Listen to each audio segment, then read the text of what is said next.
I just woke up from a 8-hour sleep. Not bad. And look at my list, my agenda today. I have to go shopping today. Okay, so I'm gonna go get groceries and maybe do some Christmas shopping. Yeah, you know how that is, girls.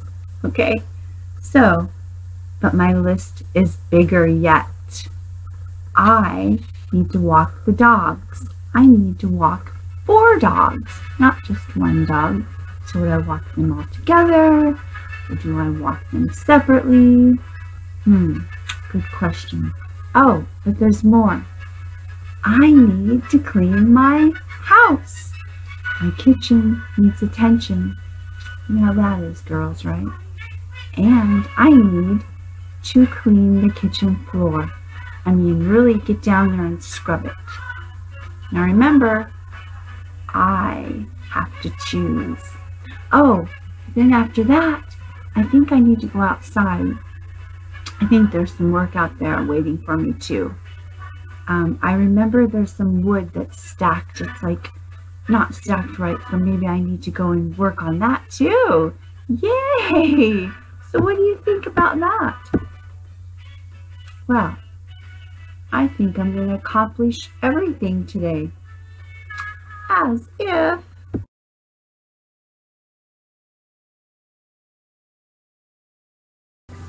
Okay, let's get down to brass tacks.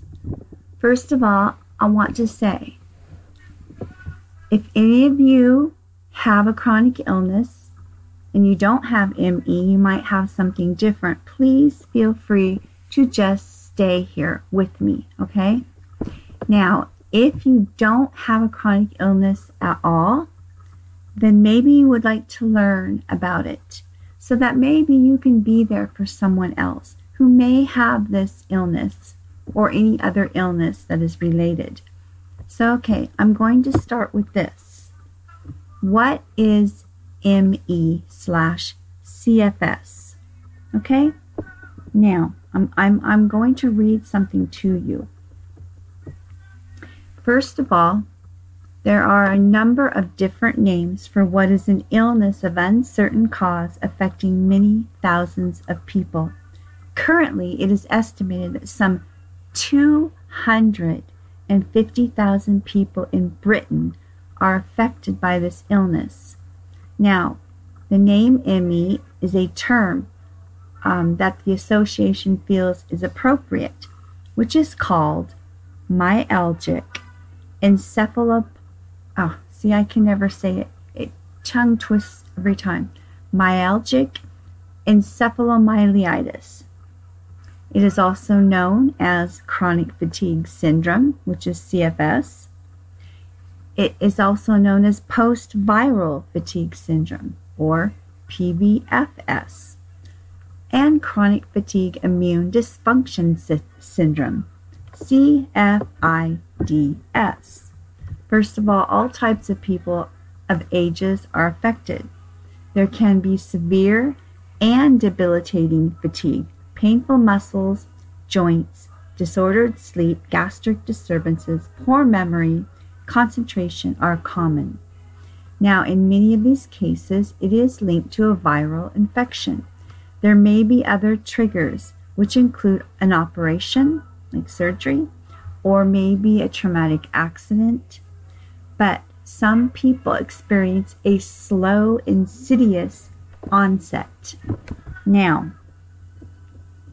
in some, the effects may be minimal, but in a large number, lives are changed drastically. In the young, schooling and higher education can be severely disrupted. In the working population, employment becomes impossible for many. For all, social life and family life become restricted. In some cases, they are severely strained. So people may become housebound or confined to beds for months or even years. Now, the prognosis, okay, this is where you guys have to listen. It is important to obtain a positive diagnosis, which will be determined by a qualified medical professional. That that it falls into 4 groups. Those who manage to return to completely normal health, even though this may take a considerable period of time. And this percentage falls into the category of fairly small, which is sad, okay? Now, the majority who tend to follow a fluctuating pattern with both good and bad periods of health. There may be relapses, which are precipitated by infections, operations, temperature extremes, or a stressful event. Now, a significant minority who remain severely affected may require a great deal of practical and social support. A few who show continued deterioration, which is unusual with ME. So when this occurs, a detailed medical assessment is advisable to rule out other possible diagnoses. Now, there has been some severe research studies looking at prognosis, which have been published, okay? There are different groups of studies.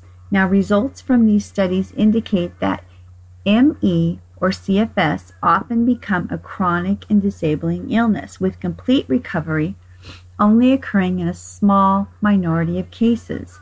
The high level of debility and disability associated with ME/CFS often stems from a combination of symptoms: pain, fatigue, sleep disturbance, cognitive impairment. In some cases, you may have depression. Well, right, girls, we know, or men who are listening, depression is just like, okay, really, you're going to get depressed, I think, over something like this. So this is where I'm going to get into something else about this.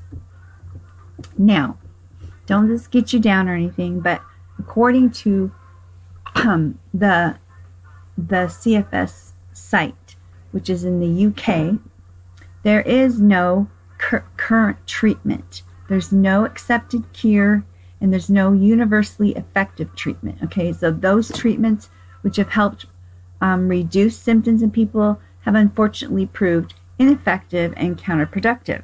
So an early diagnosis together with adequate rest, okay, this is very important, and it will help you to not have such a bad relapse if you do.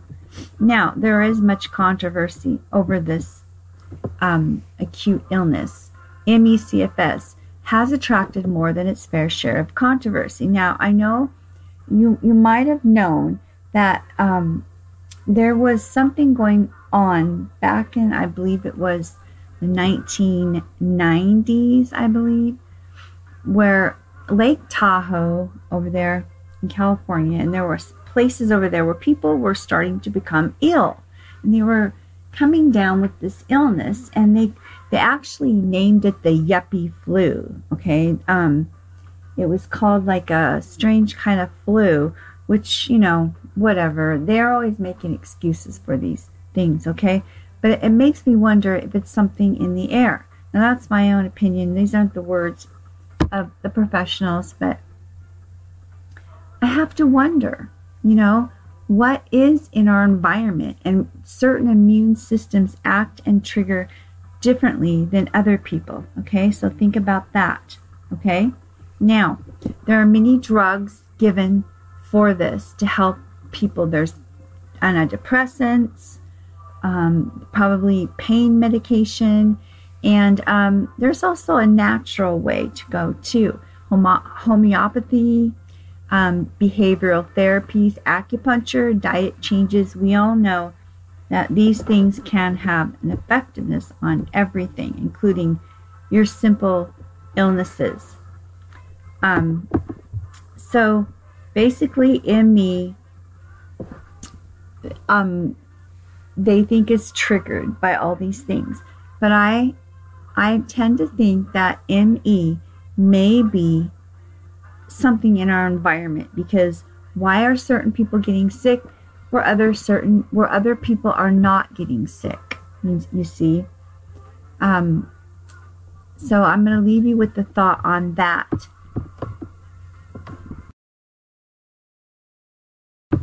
Okay, now that we've been over just a few things about what ME/CFS CFS, chronic fatigue, really is, I want to go over a couple other things like your medicine and also symptoms of people that are having that are not actually in what they're stating what this chronic fatigue is. First of all, chronic fatigue, okay? When I say I'm tired, like bone-wrenching, deep tired. It's not like, oh, I just ran a couple miles and I'm really tired. My muscles hurt, man. Oh, I wasn't used to that. No.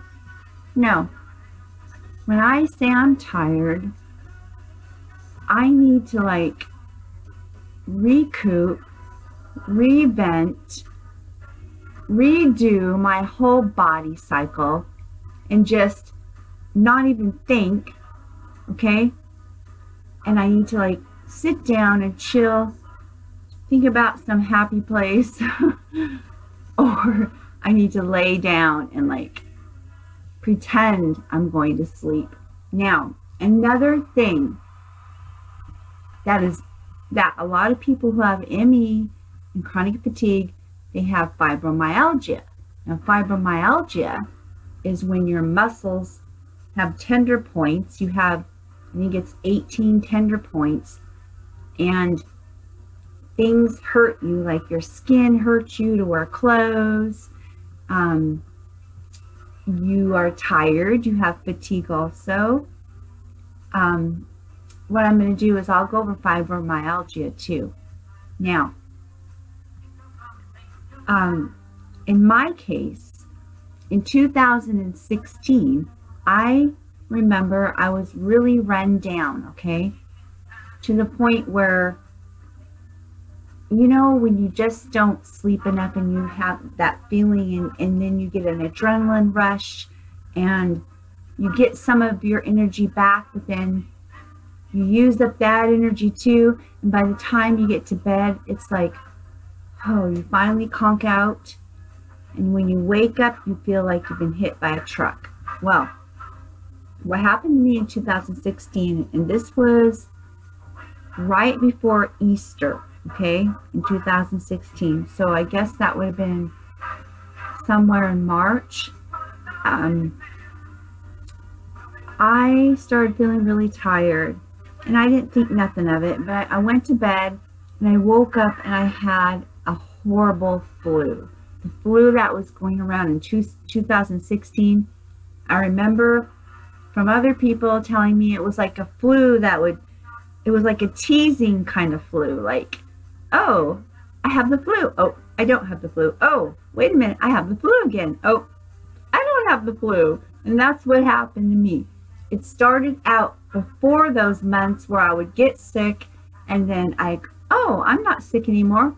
Oh, a couple of weeks later, wait a minute, I think I have the flu again. It went on and I thought, what the heck is this?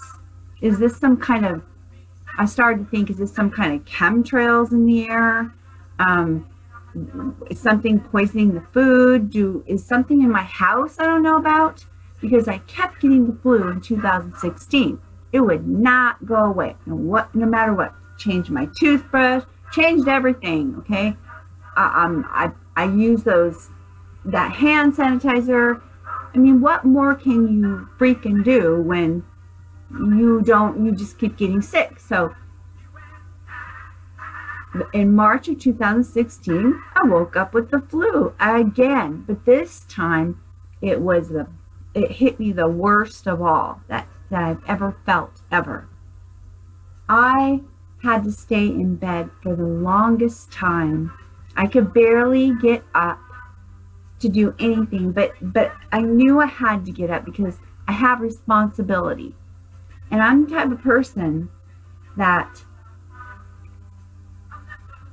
unless I am just like totally like incapacitated, I have the tendency to push myself. Now, that is not a good thing, Okay, and I learned that now, finally. So what I did is I was sick with the flu, and it was probably about, I would say, maybe 3 to 4 weeks with the actual flu. Okay, now after the actual, like, you know, the cold and the fever and all that flu-y stuff started to dissipate, then I started getting these other weird symptoms. Like, I had like a lot of muscle pain in my legs, all the way down to my feet. I had weird sensations on my body, like it felt like bugs crawling on my legs. Felt like I can't even explain all of it. Like, it was like the flu never went away, but then all these other symptoms came on too. So I went to the doctor, and they did, you know, all this blood work and everything, you know, and all the blood work came back okay. And, you know, they told me to just go rest and the blah-de-da-de-da. Okay, so, you know, and then I do take, I am on medicine I've been on for years because of my thyroid. I'm hypothyroid. So that happened a long time ago. I have what you call Hashimoto's. It's a thyroid disorder. Where I had like this little lump right here, and I had to get a biopsy and all that stuff, and that was like years ago. But I found a pattern when I started doing research. I found a pattern of Hashimoto's with chronic illnesses, and it started to make me think. But that's a whole nother thing, okay? But if any of you who have a chronic illness also have Hashimoto's, which is, you know, your thyroid, a lot of you may be on the wrong medicine, okay? Your thyroid is very tricky, and it runs everything. It's like the tiny little motor in there, which sends off things through your entire body. So if your thyroid is off, you're going to be off in a lot of ways. I mean, your thyroid affects your mental health. It affects your weight. I never really had a weight problem from it, but it does affect that. It affects how you feel. It can make you super tired. It can make your muscles hurt, and it can cause a lot of symptoms that ME causes in CFS. So if any of you have ME, CFS, and you've been diagnosed, please have them do a thyroid panel. But I'm talking about a panel, a full panel, like your T3, T4, T1, and your antibodies and all that. Now with me, the biopsy confirmed that I had Hashimoto's. The lump has gone down considerably since I've been on medicine. So anyway, I want to say that you need to make a list for yourself if you have to. Or it helps for me to write in a journal, to tell my feelings. If any of you believe in God, which I do, it helps to vent. Okay, it helps to vent to God in a journal. You know, and it helps to pray. So I know there's many medicines, and also what I found is a lot of doctors just like to just hand out meds like they do candy. You know, it's like Halloween there, like all the time at the doctors, because they're just constantly giving you a Band-Aid. That's what I feel. It's like a Band-Aid. So I take a couple of meds. I take something to help me sleep. I take something for my nerve pain, which is called gabapentin. A lot I've seen a lot of reviews. I've seen a lot of people that hate that medicine. A lot of people like it. Well, I have a love-hate relationship with it because, yeah, it's weird medicine. But you have to weigh out, what do you want? Do you want pain or do you want relief? You know, do you want to sleep or do you want to stay awake? Because if you don't sleep, I guarantee you will not begin a journey of healing. Sleep is like everything, you guys. And some people need more than others, but I have found in my own body that I need at least 8 to 10 hours. Do I get it? No. I try to get 8, but when I get rarely 10 hours of sleep, I'm like, I get up and I'm like ready to fly. You know, I'm just like, wow. But see, that's another problem. I find that on my really good days, I want to just do everything. And that's a mistake. And I've learned that. So I'm trying to tell myself, you know, I have to just take it easy, take it slow. I do what I can. And when I get done or accomplished during the day, something that I didn't think I'd get accomplished, then yay, that's a big win. Okay, that's a big win for me. There is another thing. I found a really heart-wrenching video that I might add on here. It was from a woman who has lupus. Now, lupus is another autoimmune disorder, and this is when your whole immune system actually attacks itself. And I've been tested for lupus. So far it's negative, but it's heart-wrenching. I mean, there's so much going on out there, so much suffering. Lupus is, I feel for you guys, you know, I do, because it can attack your organs. But this video that this girl made about her lupus, it broke my heart, and it really told me something. I think the video is for everyone who has an autoimmune disorder, not just for lupus. It's for all of you guys, okay? Don't ever just, you know, there's a lot of people who don't understand these illnesses. And when it comes down to it, it's like, do I really want to be sick? No. No. Hello. Every day to me is a new day. Every day is a challenge. Okay? Don't feel bad because you're on medicine and that you need some help. If you are a believer in Jesus, and not all of you guys I know will be that are going to watch this, I hope I can attract the audience that I want so badly. I want you to come here and get relief, you know. If you have something you enjoy to do, then do it, as long as it doesn't go over that limit, as long as it doesn't push you too far, as long as it does not hurt you in the end, okay? There are so many things that I want to do that I can't. I want to go horseback riding again, but it's not in the cards for me right now. Maybe later, you know, hopefully. I just want to say, don't give up just because you are ill. Don't give up. We all don't want to give up. There's so many things going on, you guys.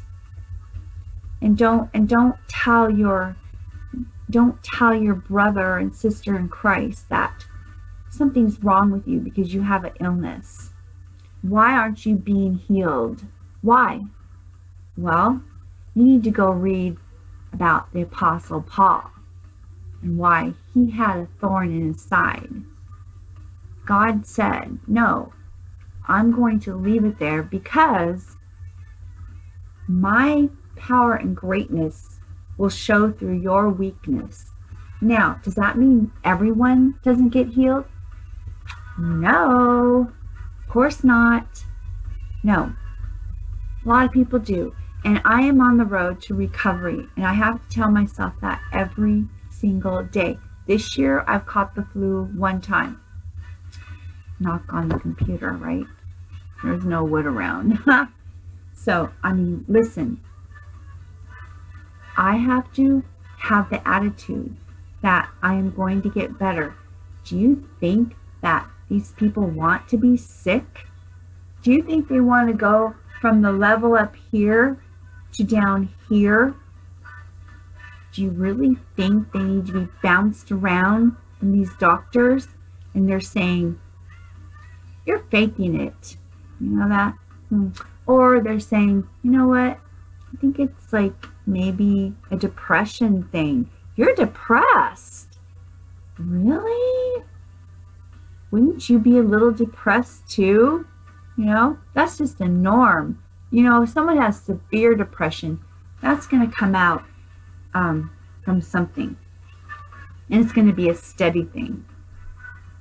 But to tell someone with a chronic illness, hey, you're depressed, maybe you need to just go to the gym. Oh my gosh. I would love to go to the gym. I would. I used to like do all this stuff in my living room. I love to dance. But I can't do it right now. Okay? And stop telling people that they should go out and do it when they freaking can't because they hurt. You guys need to have some heart. You need to have some understanding about this. Now, start out slow with your exercising. That's what I do. I start out with stretches and I start out slow and then I go to, you know, gets better and better and then boom, you know, then you're done because you can't keep on hurting yourself, okay? If you push it, you're going to be back in bed. Do you want to be back in bed? No. You want to stay away from the bed, except for at nighttime when you try to strive for that 8 to 10 hours sleep or whatever sleep that you need to heal your body.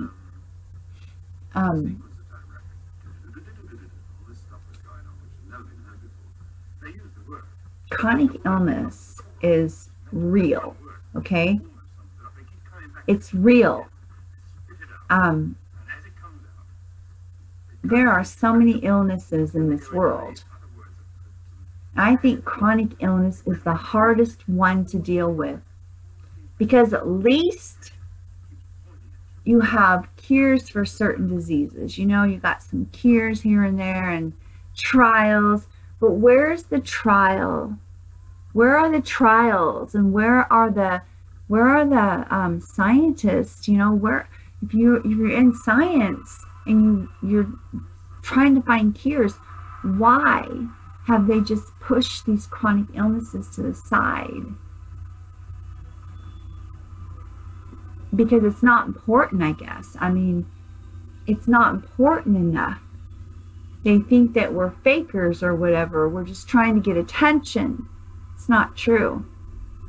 If I could have my life back right now, I would jump at it. I would. But I have to make sure I balance myself every day. Find something that you love to do and do it as long as it doesn't push you over the top. Find what you love to do. And I'm talking about something like, well, okay. I used to love horseback riding, but I know I can't do it no more. Plus, I sold my horses. So, just find something that... Hi, everyone. Okay. This is going to be the final clip on my video. And I wanted to go into like some of the medicines again. And I wanted to talk a little bit about how the doctors see these chronic illnesses. Now, the research that I have done so far leads me to believe that all the doctors kind of blend in the same treatment for chronic fatigue, myalgia, encephalomyelitis, which is ME, and fibromyalgia. So it tends to make me think that they might have this thing in the back of their head that says, yeah, these things are all connected, and you know, maybe one and the same, one's a little bit different, you know, yada yada yada, right? Now one thing that I have found, and actually one of my doctors from a while back did try a couple things with me. Now the ME has something to do with mitochondria in your system. So some doctors will give you an antibiotic to see if that will help. Now I was put on a couple antibiotics, but I don't think they really put me on them for the sake of it being this chronic illness. I just think that, you know, when they were asking me questions and I said something about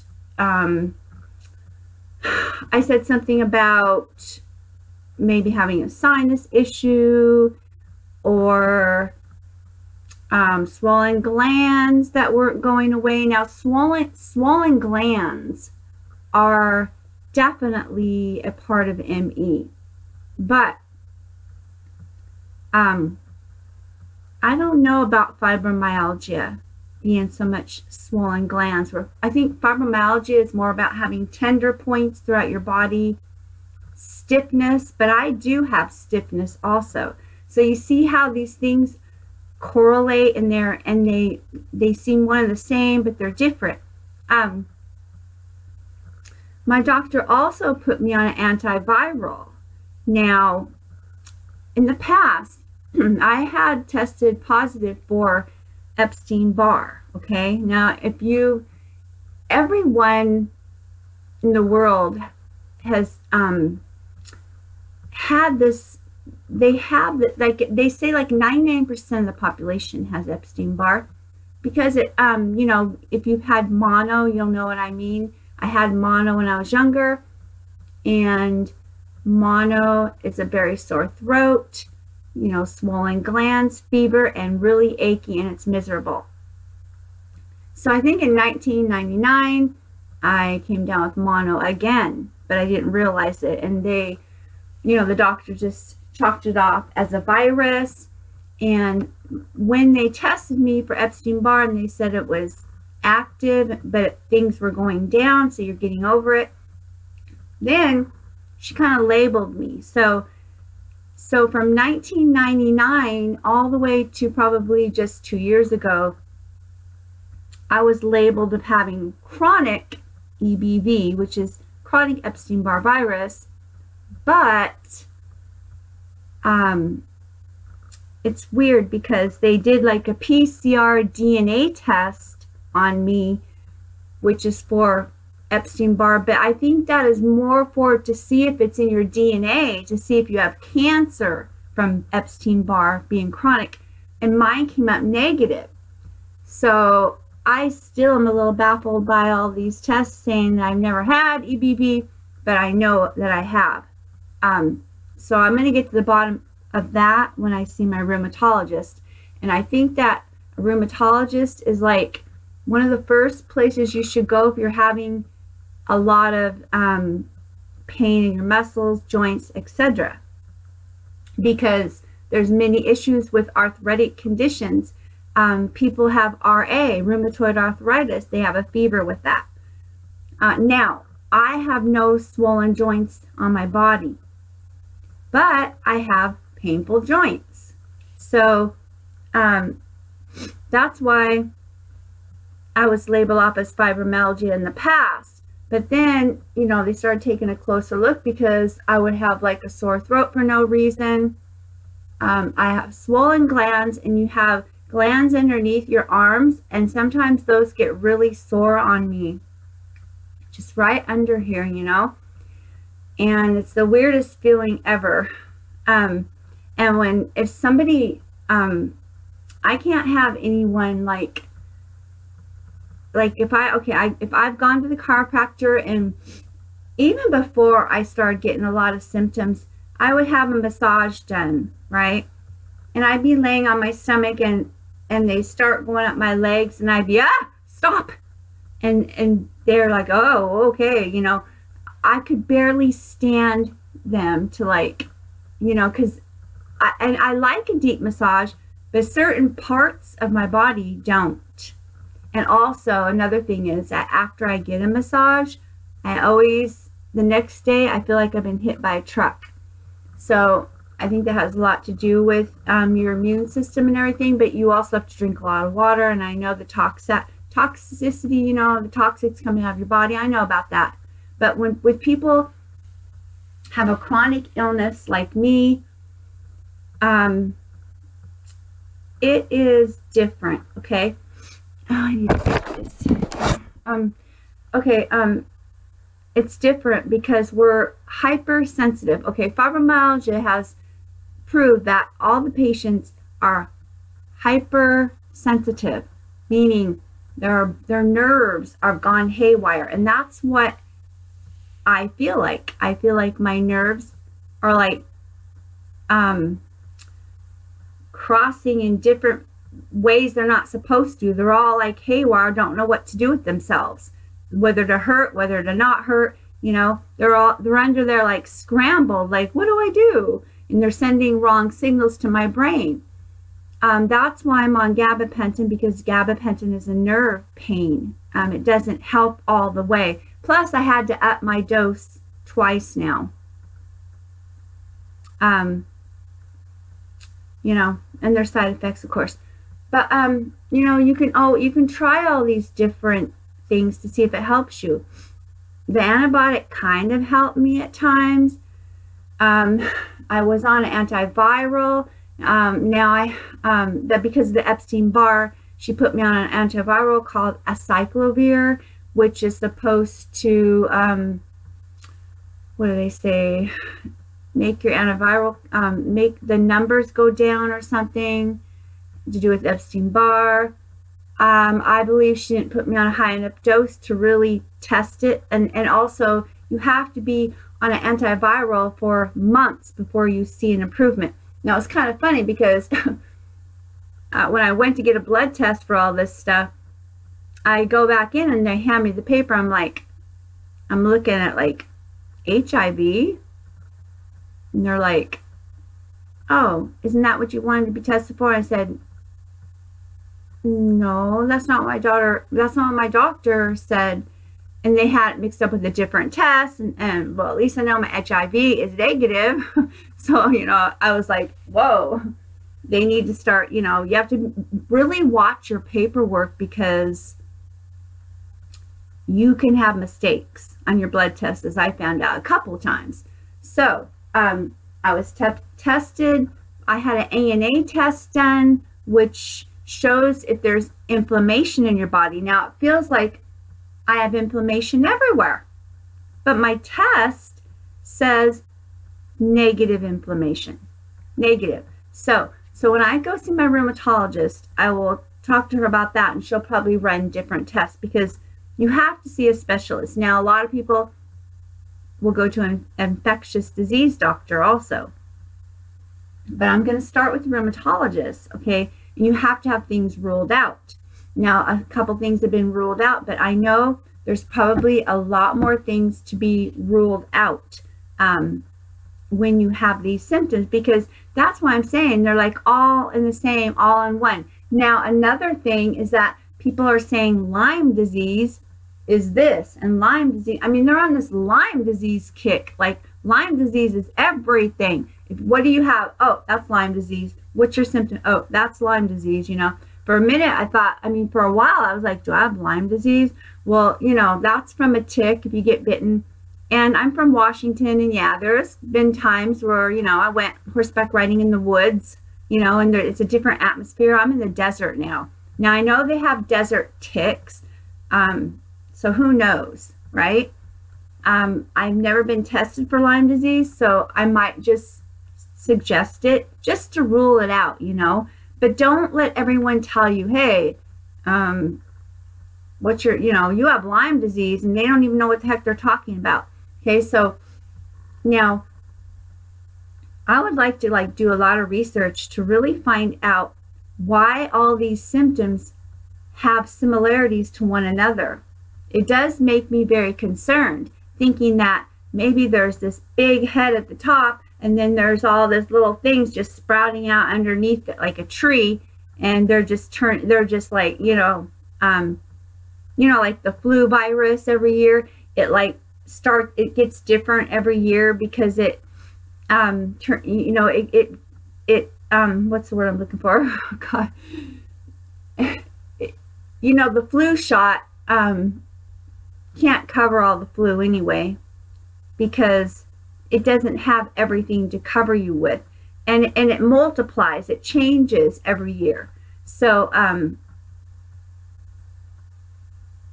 I think that's what this stuff is doing. These chronic illnesses are changing. They're evolving into different things, just like like your family tree. You have somebody that looks like this way down here, and somebody way over here that looks totally different, but it's still your family tree, right?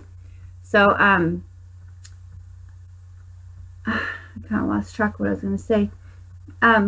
So yeah, I think that antibiotics could help, but it's kind of like a trial and error thing.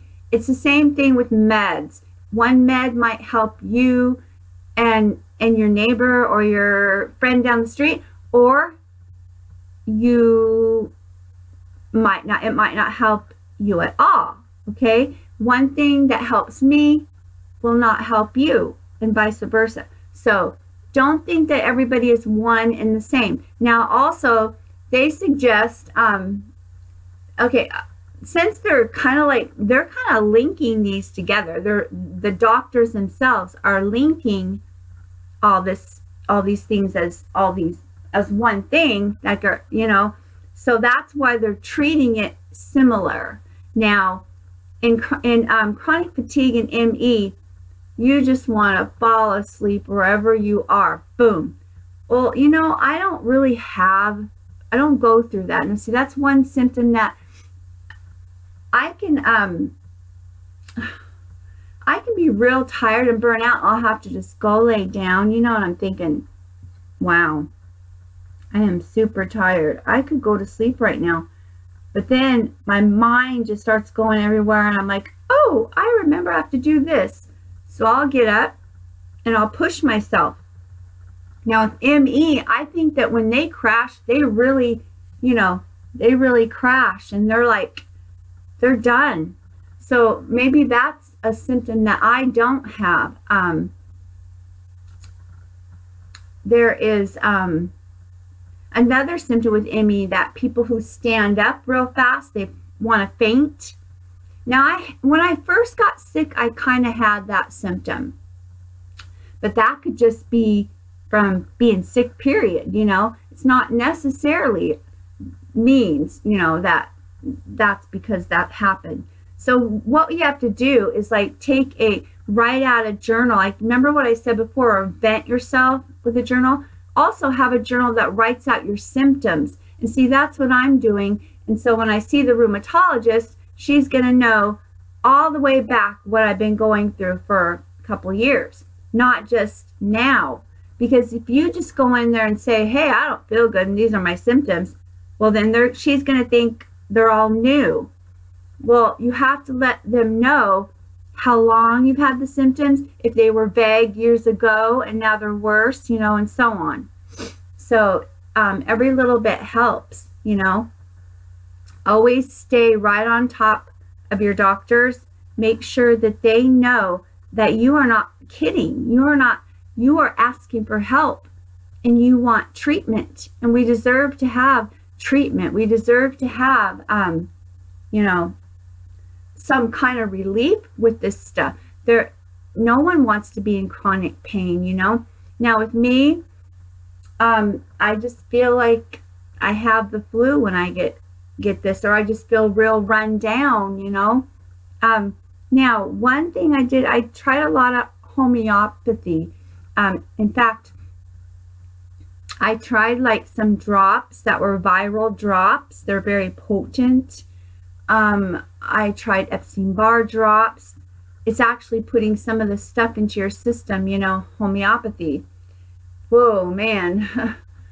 I have to tell you, when I tried those, I started feeling better, but then I got really sick, so I just ditched out of it. Now, that's probably my fault. I didn't go through with it. Maybe it would have helped me, and maybe I should try it again. So, you know, I guess I'm like a chicken when it comes to homeopathy. So anyway, but then I went another route, and I do take vitamins. I take a probiotic. A probiotic is really important for digesting your food. That means you can digest your medicine too. Okay, so I take that, and I take vitamin D3 as a whole food supplement. I don't like anything, any kind of vitamin that's not whole food and natural, I won't take. I just won't. But if you take it and you like it, you know, kudos to you. So it doesn't, you know, what I do and you do could be completely different. I'm not telling you what to take, okay? I'm not giving you a doctor's advice because I'm not a doctor. So just remember that. I do take vitamin C. Now, I used to take high doses of what's called liposomal vitamin C, which is real powerful. And I found that it gave me a lot of energy, but then I would crash afterwards, you know. So, you know, you guys can try. There's different types of liposomal C. I tried one that was homemade by a health company, and boy, it was very potent. It kicked your butt, so to speak. Right now I'm just taking, you know, like a cheap vitamin C for now. But there are so many vitamins on the market. I prefer a natural vitamin. You know, you don't want anything that is more contaminated, you know, to put in your body. It's good to have a great diet. I like to, I buy frozen berries or sometimes just natural berries, and I put them in a blender and, you know, make a smoothie or whatever. I'm not the greatest eater. I like to eat chocolate. That's my downfall. I don't eat great all the time. But, you know, who eats perfect, right? Okay, I had to take like a quick break because I have trouble with my throat when I talk too much, and I had to get some water. So yeah, and the last part I was talking about who eats perfect, right? Nobody eats perfect, we know that. So it's just, that is still another thing that is trial by error, you know. Trial by error in your food, trial by error in your medicine, trial by error even in the doctor you choose, actually.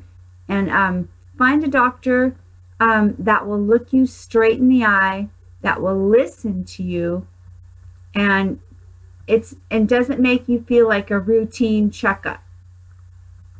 You know, I've had doctors where you walk in, you know, they walk in and they just go straight down, sit down, and start writing something down, and then they'll be like, how can I help you?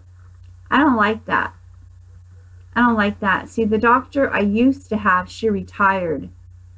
And boy, we had one-on-one chats all the time. You know, we were honest with each other. She cared about me. And I miss her so much. Wow. So, if you get a good doctor, you have found a real gem, okay? That's one thing I do know. So I guess I pretty much covered everything I was going to cover. Don't overexercise. If you have ME, if you have fibromyalgia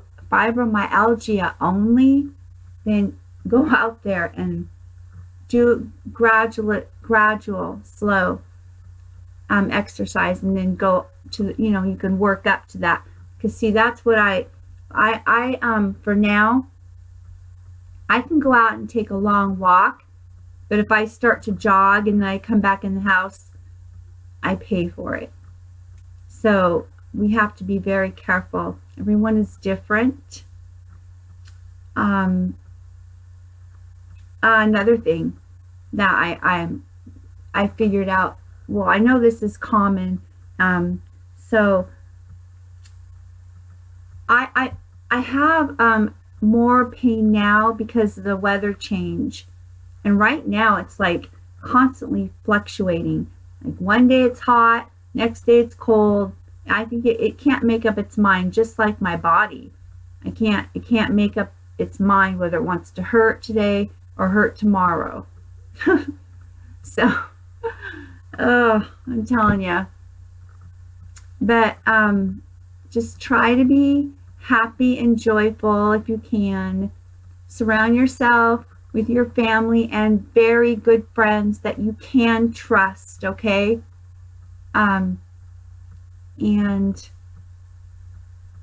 What helps me too is my dogs. I have 4 dogs, and that might be a bit for some people.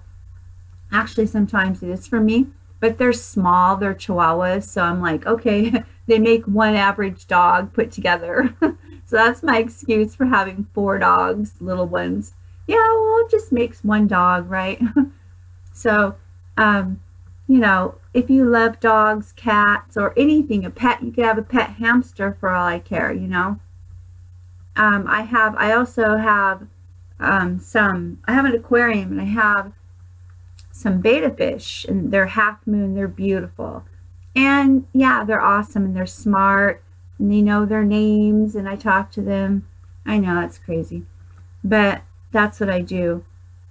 You know, it's little things like that, you know, that make your life better. You know, pick a movie you want to watch. Pick a good book. I don't know, you know, something that's not too stressful, and just kick back and talk to God. You know, that's my main thing. Talk to God, because He always listens, no matter what. No matter what, He's always there. If somebody else is not there for you, God is always there for you.